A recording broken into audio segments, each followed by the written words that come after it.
You are listening to a podcast powered by Heartbeat FM. Thank you for your support.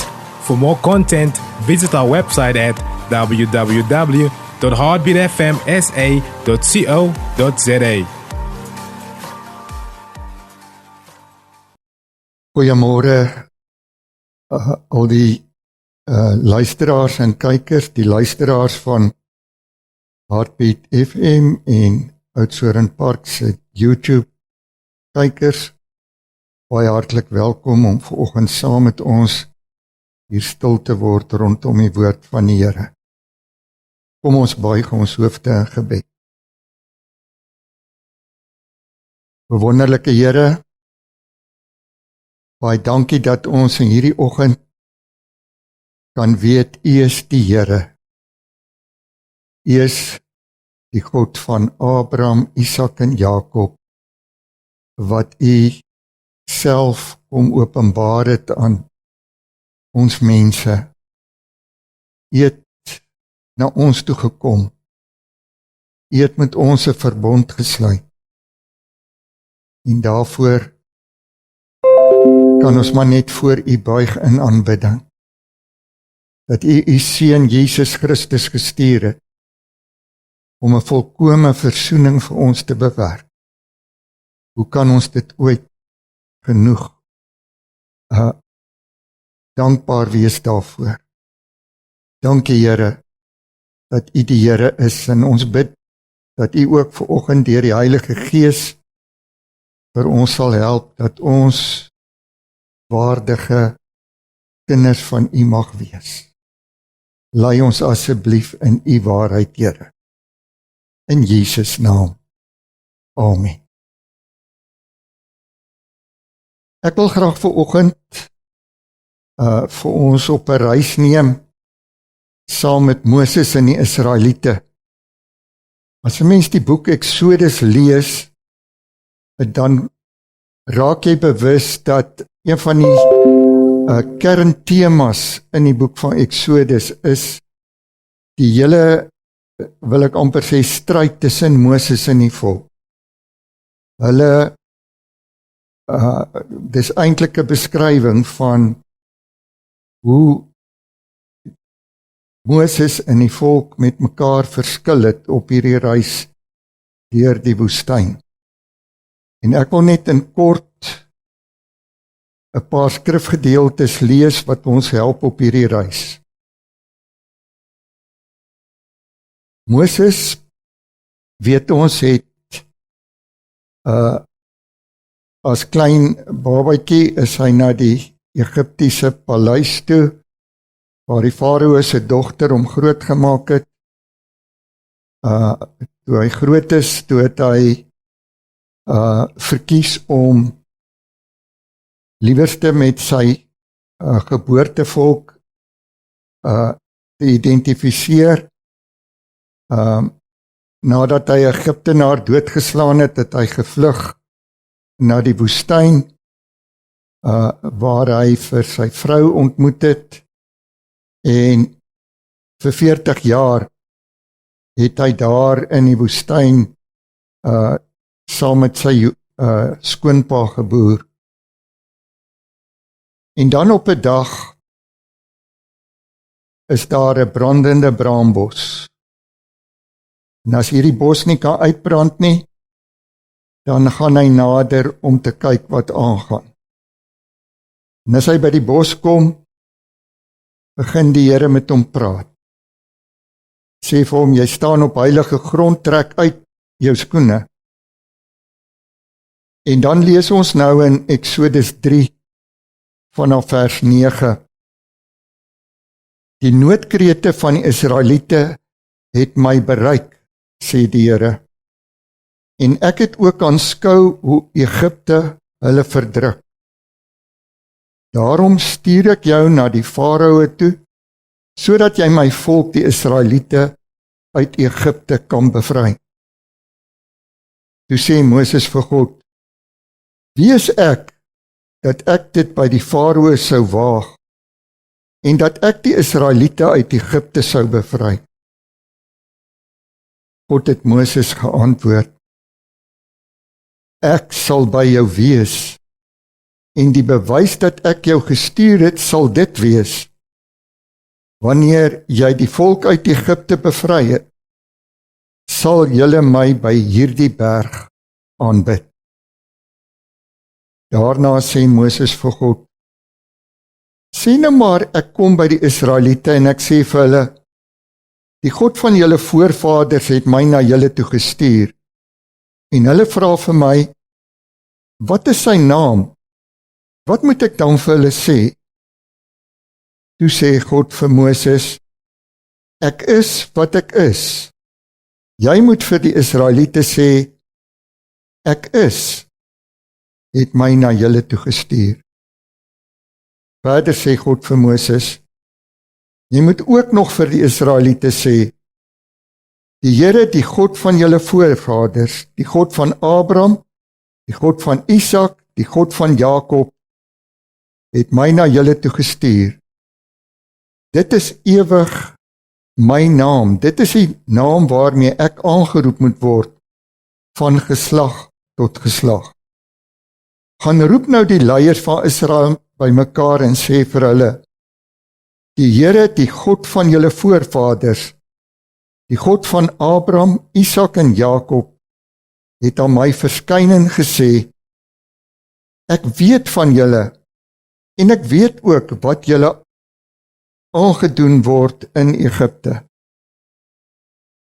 Ek het besluit om julle te laat wegtrek uit die ellende van Egipte na die land van die Kanaaniete, Hetiete, Amoriete, Ferisiete, Jewiete en Jebusiete, na 'n land wat oorloop van melk en honing. En dan, as Moses dit hoor, dan het hy verskonings. Dan sê hy, Here, maar die Israeliete gaan my nie glo nie. Wat kan ek bewys as hulle my nie glo nie? En die Here gee vir Moses 3 tekens. 'n Staf wat 'n slang word, en as hy die slang weer optel, dan word dit weer 'n staf. En dan is daar ook as hy sy hand in sy boesem steek, dan word dit melaats, en as hy dit terugsit, is die melaatsheid weer weg, en ook dat hy water in bloed kan verander. En dan sê Moses, ja Here, maar hierdie betekens, ek weet nie, Here, ek kan nie lekker praat nie. Waarskynlik was Moses 'n hakkelaar.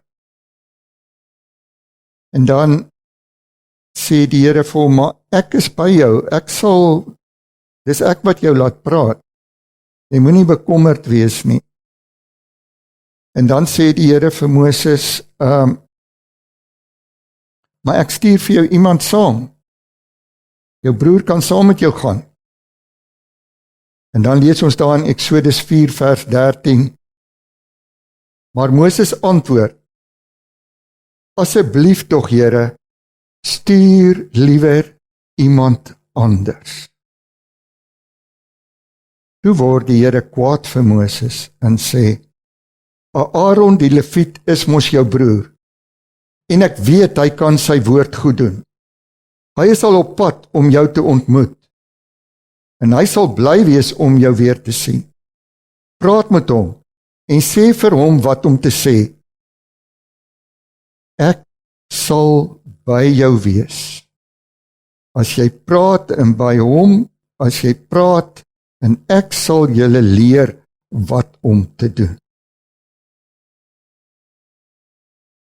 En dan het Moses nie meer 'n verskoning nie, en dan weet hy moet gaan.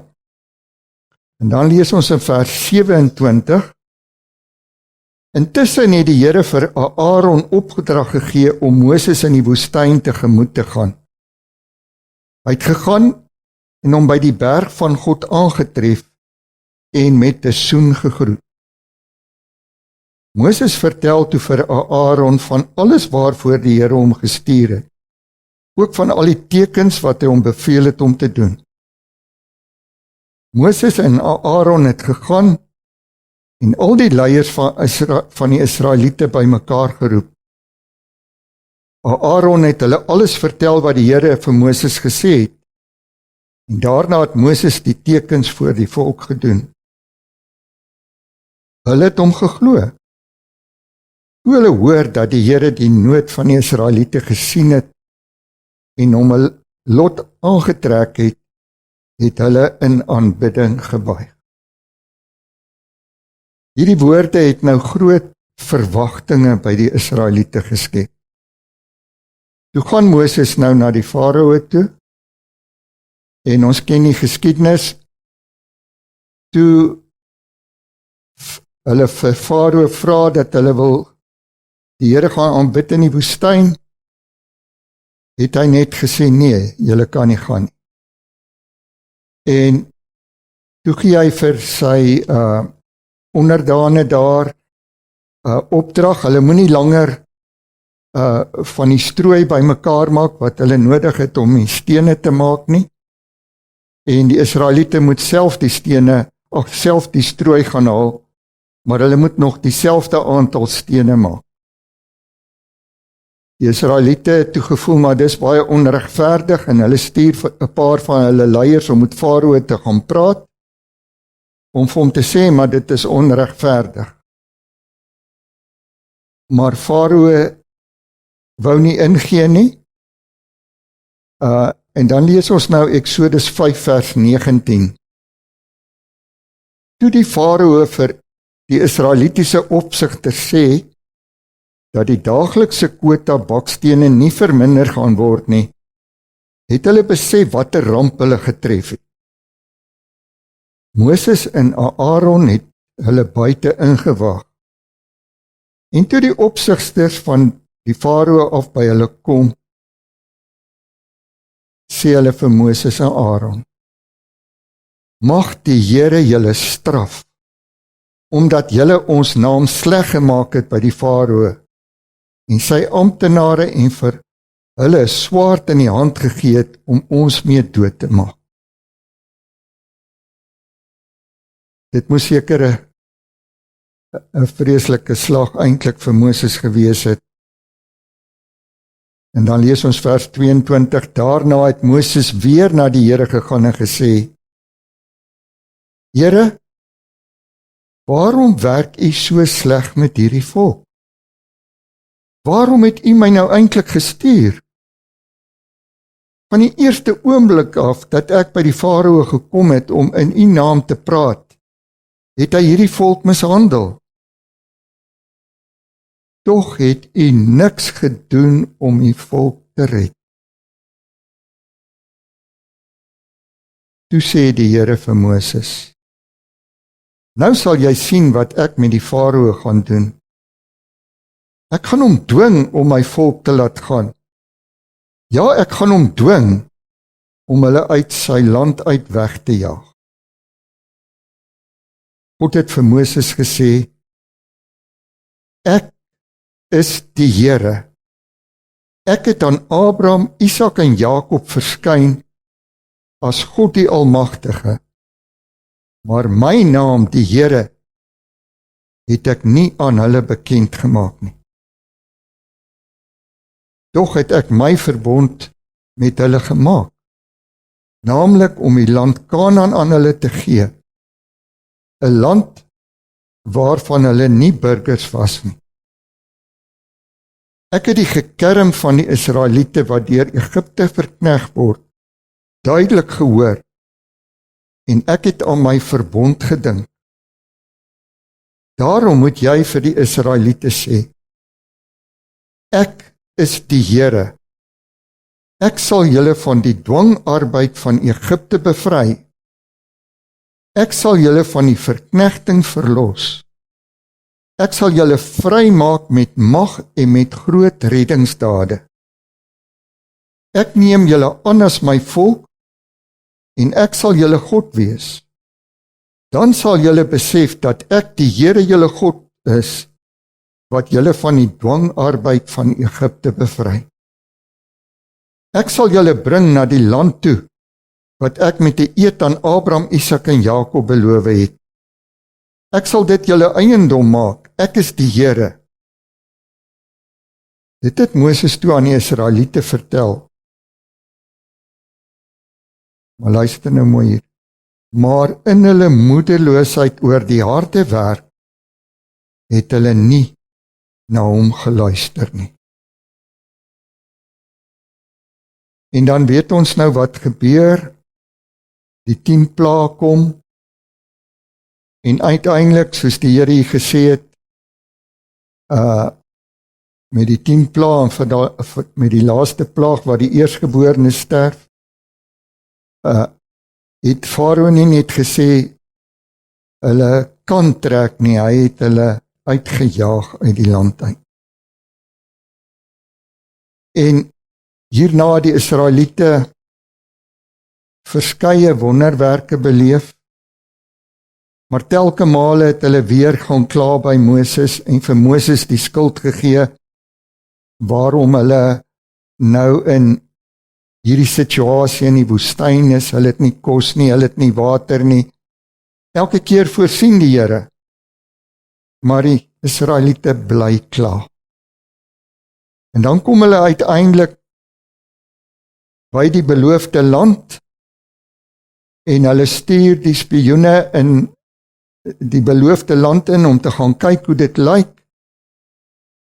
En dan kom daar die spioene terug, om terug te rapporteer, en dan lees ons uit Numeri 13, vers 31. Maar die manne wat saam met hom gegaan het, het gesê, nee, ons kan nie teen daardie mense optrek nie, want hulle is sterker as ons. Die manne het toe 'n slegte gerug onder die Israeliete versprei, oor die land wat hulle verken het. Hulle het gesê, die land wat ons gaan verken het, is 'n land wat die lewe vir sy inwoners onmoontlik maak. En die mense wat ons daarin gesien het, is almal baie groot. Ons het daar ook die reuse gesien, die Enakiete stam van hulle af. Ons was so sprinkane in ons eie oë, en so was ons ook in hulle oë. En dan lees ons in Numeri 14, daardie nag het die hele volksvergadering aanhoudend gekla. Al die Israeliete was in verzet teen Moses en Aaron, en die hele vergadering het vir hulle gesê, as ons maar in Egipte of in hierdie woestyn gesterf het, waarom het die Here ons na hierdie land toe gebring, net om doodgemaak te word? Ons vrouens en kinders sal krygsgevangenes word. Is dit nie vir ons beter om na Egipte toe terug te gaan nie? Hulle het toe vir mekaar gesê, kom ons kies 'n leier en gaan terug Egipte toe. En dan het Josua en Caleb opgestaan en gesê, nee maar, ons kan hierdie land oorwin.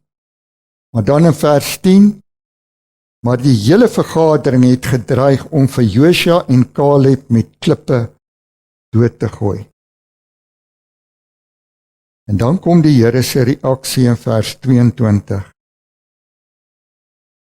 Nie een van die manne wat my mag en die wonders wat ek in Egipte en in die woestyn gedoen het, dit gesien het, en wat my nou oor en oor getart het, en nie na my woorde geluister het nie. Hulle sal die land wat ek met 'n eed aan hulle voorvaders beloof het, nie sien nie. Vers 25.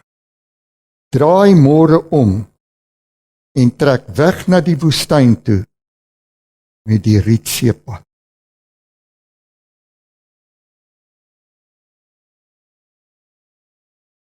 Geliefdes, Uit hierdie verhaal sien ons die Israeliete klou vas aan Egipte. Hulle beleef die hele pad saam met die Here, maar hulle klou vas aan Egipte. Hulle klou vas aan hulle ou lewe. En dit belemmer hulle dat hulle nie die nuwe lewe kan beleef. Kom ons kyk net vinnig na wat ons gelees het. Ek wil net hierdie teks uithaal waarop ons fokus. Eksodus 6 vers 5. Daarom moet jy vir die Israeliete sê, ek is die Here. Ek sal julle van die dwangarbeid van Egipte bevry. Ek sal julle van die verknegting verlos. Ek sal julle vrymaak met mag en met groot reddingsdade. Ek neem julle aan as my volk. Ek sal julle God wees. Dan sal julle besef dat ek die Here julle God is, wat julle van die dwangarbeid van Egipte bevry.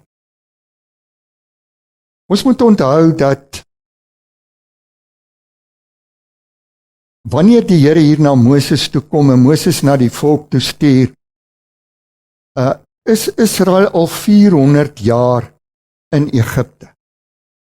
As ons maar net bietjie vergelyk en dink, ons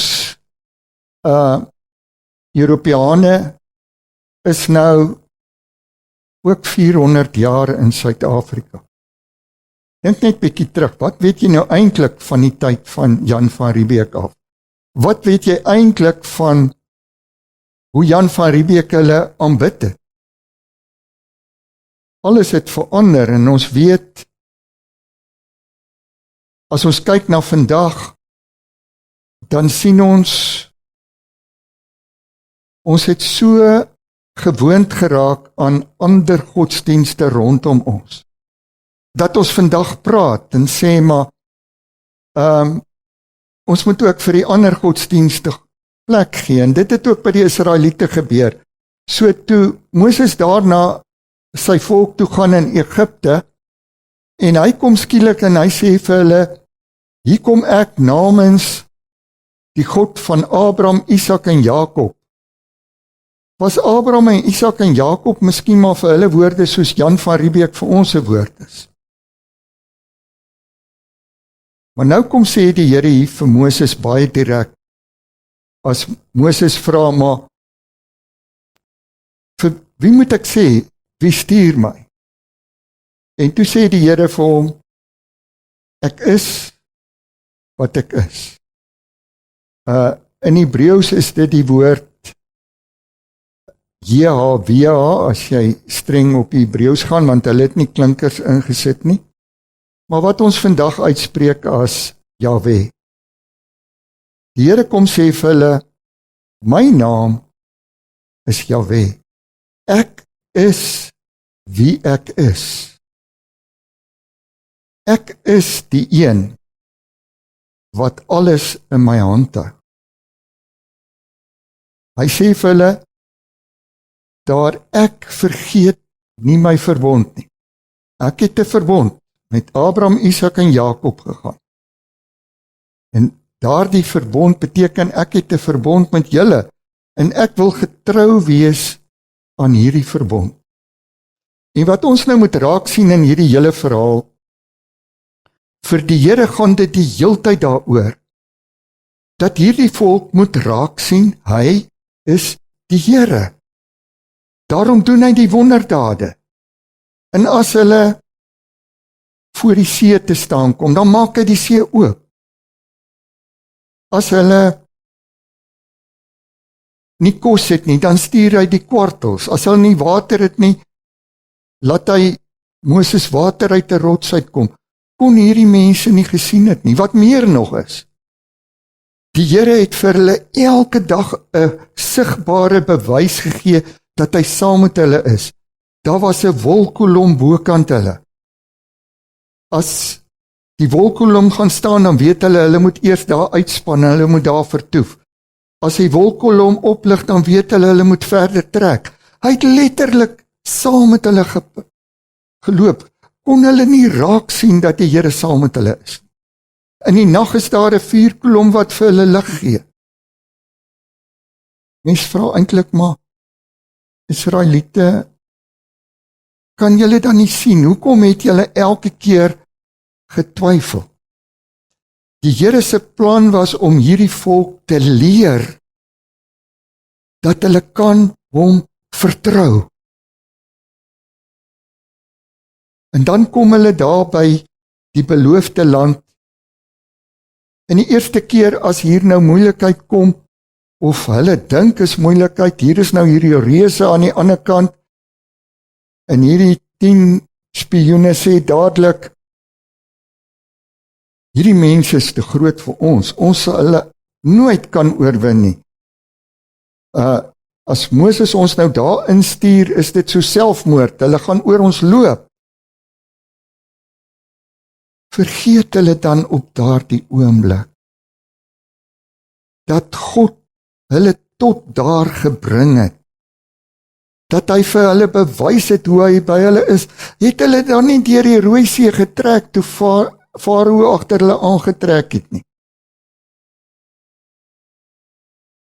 En daarom, dat die Here so reageer, as hulle dan, en hulle wil selfs die 2 mense wat God raak sien, en wat sien wat God doen, en wat sê, maar ons kan gaan, want God gaan saam met ons, die wil hulle doodgooi met klippe.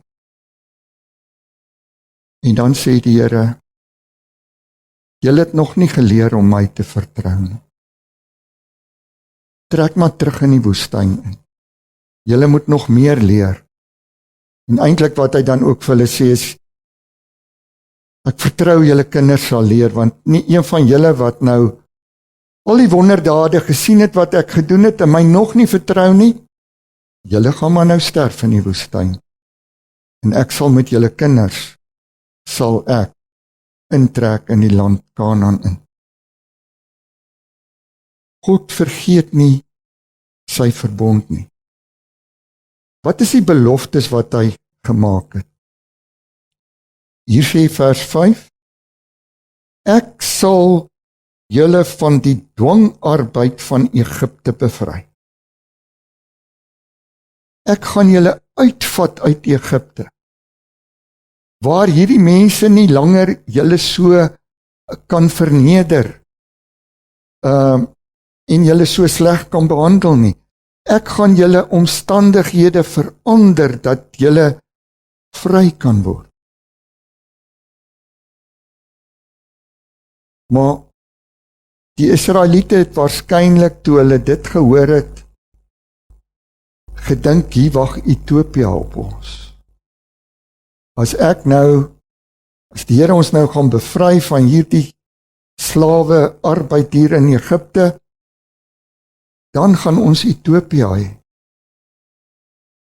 En dis baie keer ook ons verwagtinge.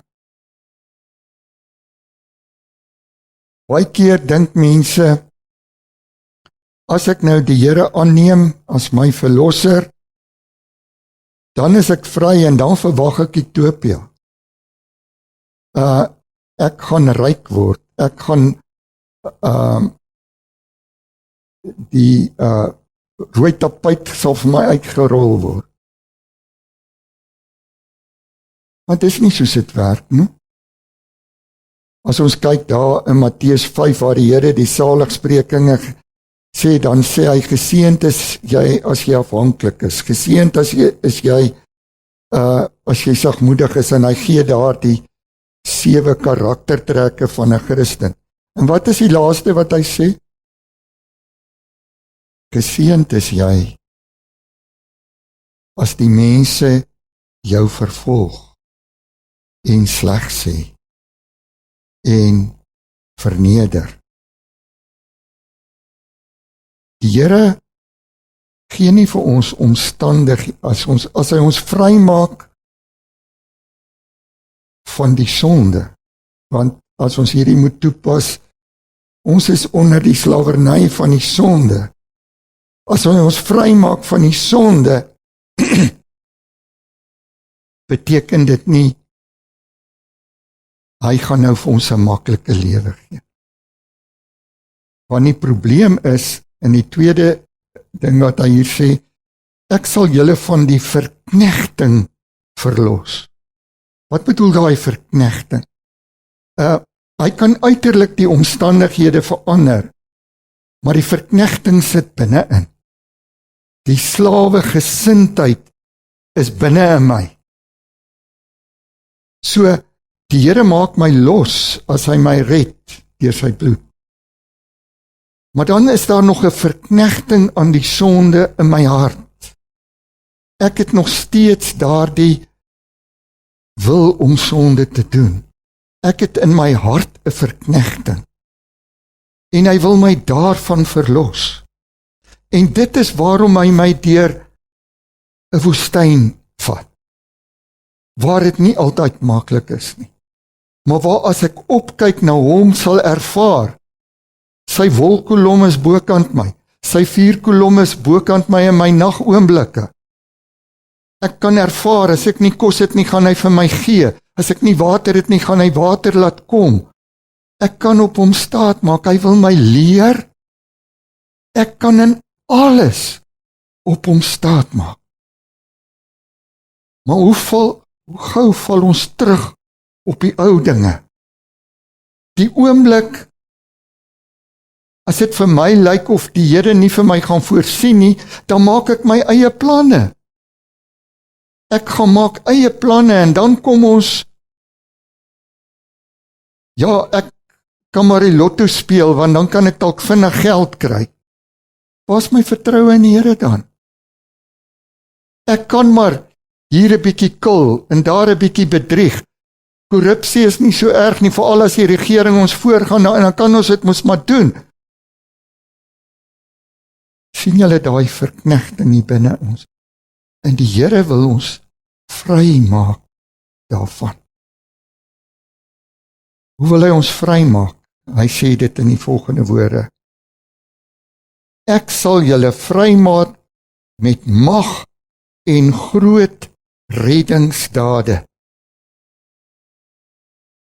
Nou, ons verstaan as ons sien hoe die Here met Israel gewerk het, toe hy dit gedoen het. Ons wat in die tyd leef, na Jesus gekom het, hy wil ons vrymaak deur die groot reddingsdade van Jesus Christus. Jesus Christus wat sy bloed laat vloei het, om ons vry te maak. Al was jou sonde soos skarlaken, dit sal wit word soos wol. Ek sal jou skoon was met my bloed, sê die Here Jesus, elke keer as jy kom, maak ek jou skoon.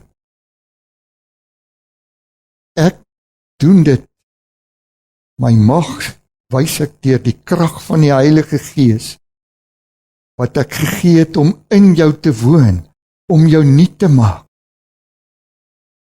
sodat jy kan vrykom van die verknegting binne in jou. Die Here sê vir jou vanoggend, Boetie en sussie, kyk, gaan ondersoek jou lewe. Waar klou jy nog vas aan die ou dinge? Aan daai verknegting goed? Wat is die goed wat jou vashou? Dit belemmer jou vol lewe wat jy in die Here kan leef. Die volle vrede wat jy mag kry as jy in die krag van die Heilige Gees, gewas deur die bloed van Jesus, kan leef. Hy wil jou volkome vrymaak. Amen.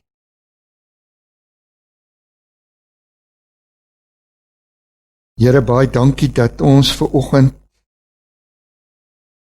hier by die Israeliete kan leer wat so gesukkel het om los te kom van die Egipte binne in hulle. Here, ons wat so sukkel om los te kom van die sonde binne in ons, dat ons vanoggend mag weet, U wil ons juis vry maak daarvan.